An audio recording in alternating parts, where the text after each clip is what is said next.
লিয়াজুস চিন্তা, কারণ আমাকে এমপি হতে হবে, আমাকে মন্ত্রী হতে হবে।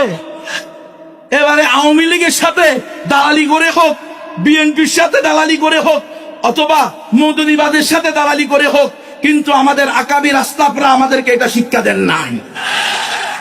আজকে আমাদের মধ্যে আমি খুব আশাবাদী ছিলাম, আশান্বিত ছিলাম যে ইনশাআল্লাহ দীর্ঘদিন পরে হলেও ইসলামী দলগুলো এক হবে নিজেদের মধ্যে।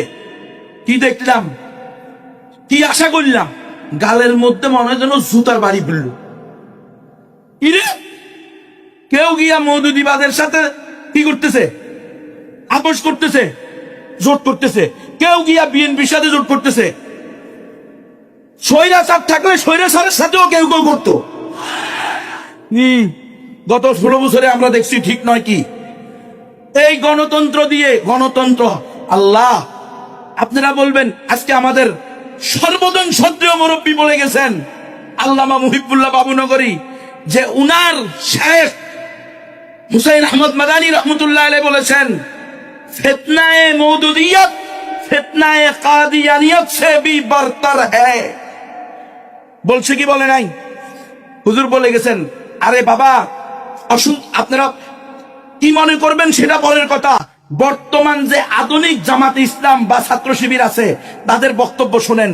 ডাক্তার শফিকুর রহমান সাহেবকে সাংবাদিক জিজ্ঞেস করছে, সাংবাদিকা বেশ্যা মহিলা অর্ধেক খোলা শাড়ি পরছে এভাবে, ওই মহিলা প্রশ্ন করছে আপনারা ক্ষমতায় গেলে কি নারীদেরকে বোরকা পরতে বাধ্য করবেন? উনি বলছেন না, আমরা নারীদেরকে পোশাকের স্বাধীনতা দিব, যার মন চায় বোরকা পরবে, যার মন চায় বোরকা পরবে না। এটা কি ইসলাম? উনাকে জিজ্ঞেস করলে আপনারা ক্ষমতায় গেলে কেমন রাষ্ট্র ঘোষণা করবেন? বলে আমরা ওয়েলফেয়ার স্টেট, কল্যাণ রাষ্ট্র ঘোষণা করব। বলে এটা কেমন? বলে যেই রাষ্ট্রে নারী পুরুষে ভেদাভেদ থাকবে না, যেই রাষ্ট্রে ধর্মে ধর্মে ভেদাভেদ থাকবে না। এই মুসলমান, এটার নামই তো নাস্তিকতা, এটার নামই তো সেকুলারিজম। তাহলে বিএনপি আর জামাতে পার্থক্য কি? বিএনপির ফখরুল ইসলাম আলমগীর বলছে আমরা ইসলামী শরিয়ায় বিশ্বাসী না, আমরা ইসলামী শরিয়া চাই না।